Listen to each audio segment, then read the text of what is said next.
worked with Angela Bassett. Absolutely. And then who was the other one you worked with from Independence Day? Who's that? Didn't work with her. I was just out in New York doing a television show called Better TV, which is a nationally syndicated television show, and Vivica A. Fox. Vivica Fox was there. Yeah, she was promoting her new movie Home Run. How did Vivica Fox look? She keeps herself in really, really great shape. That wasn't what I was asking. How'd she look? She look good?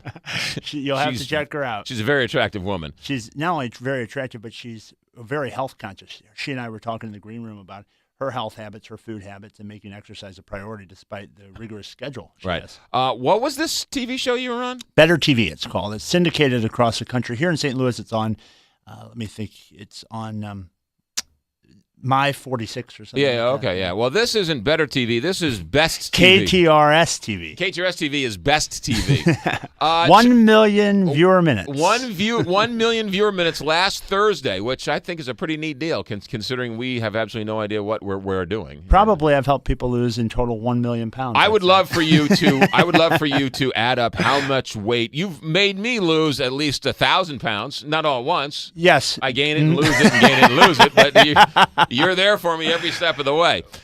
Your story, real quick, for those who don't know, you were in high school. You weighed close 360 pounds, at my 360 heaviest, 17 years old, and came from a family of modest means. And my family really didn't have an idea of how their habits were implicating their health. Yeah. So it was very easy to fall into that defeat whirlpool of eating something to change how I was feeling because there was a lot of uncertainty and a lot of chaos going on. Two things.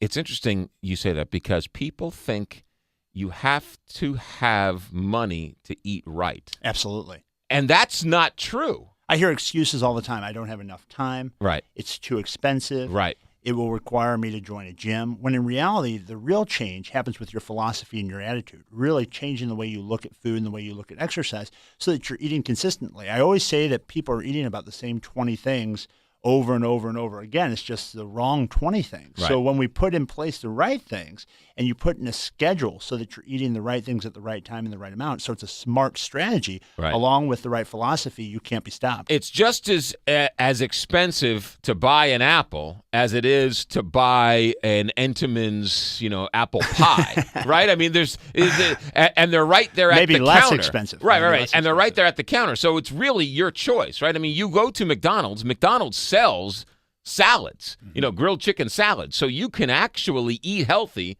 at McDonald's. So many people, especially those that come from the type of background that I came from and maybe you came from, where you use food as a source of distraction or pleasure, they look toward going to McDonald's or going to Burger King or going to Hardee's or any place that's fast, convenient, and has food that tastes good. It might not be that nutrient rich, but it tastes good. They use that as something to do. I mean, it's a thing.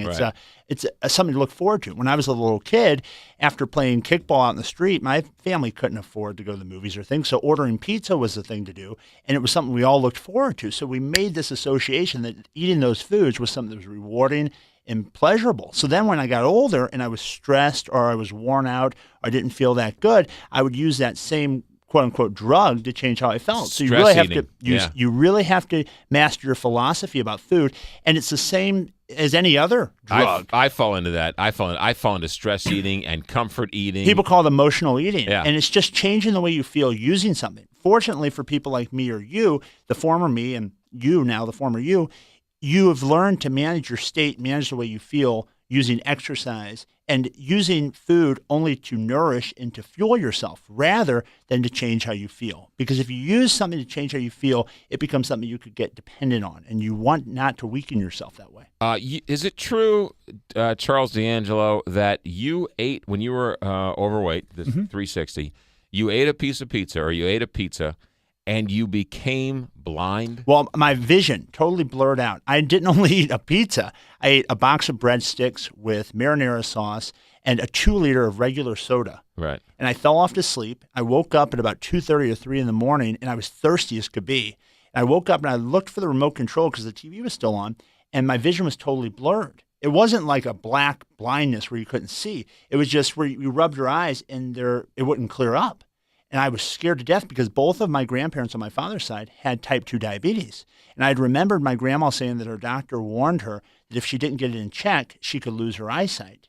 Now, at 16 years old, you're 10 feet tall and bulletproof. You're invincible. You really don't think that your health could ever be compromised by your habits. But that was a wake-up call for me. And then the next day in class, I started perspiring profusely. My hands got all clammy. My heart was beating out of my chest. And I just realized I had to change. The room was only 60 degrees. But I was 360 pounds. Making up a flight of just 4 stairs was a challenge for me. So when a person comes to me, the difference really that's unique about my approach and what's different than everyone else out there is 2 things, I'd say. One is I've been there. Right. So when a person's sitting across the desk from me and they're miserable, they feel melancholy, they feel alone, they feel that there's no way out, I've been exactly where they're at. And I also know what it means to be on the opposite side of the spectrum. Not only did I lose the weight, but it's been over a decade that I've kept the weight off and helped thousands of people to do the same thing. Now you look like an Adonis. Well, I appreciate that. But I meant that in a total straight way. Yeah. Tune in soon. McGraw will be joining his broadcast shirtless. KTRS TV. No, I'm not going to do it shirtless. Okay. But let me finish the story. Yeah. The thing I was going to say was really the shift is all in your mindset. I'm not a dietitian. I'm not a trainer. I'm not a nutritionist. People don't really know how to quantify what I do because what I do more is talking. It's almost like therapy, helping a person come up with why they're using something to change how they feel and how really their true power is inside themselves. You can reverse your diabetes. You can reverse hypertension. You can restore your cholesterol and lipid levels back to a normative state in a very short period of time if you'll master your psychology when it comes to what you're eating and what you're doing with exercise. That's Charles D'Angelo, weight loss coach to the stars. You've helped regular people. You've helped senators. Well, I help people from all walks of life. All yes, walks of Golden life, Globe winners and national level politicians, as well as stay-at-home moms, teenagers, kids. Anyone can do it. My whole message is this: if you'll step up and really take responsibility, I can teach you the way to get out of the place you're in and then how to keep it off. But it's a journey without a finish line. I will tell you this, and I've told you this numerous times: just do what you say.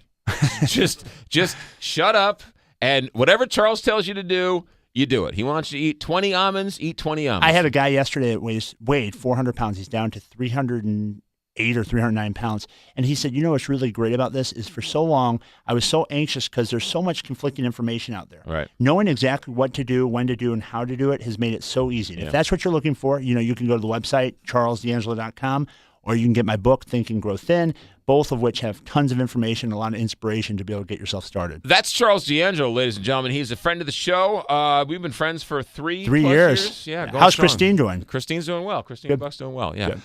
That's Charles D'Angelo. The website again? charlesdangelo.com or call 314-495-3228. And I have a weigh-in tomorrow. You do? I do. I've been good. Maybe we'll do those on KTRS TV. No, we won't do that on KTRS. 8:56, Big 550 KTRS.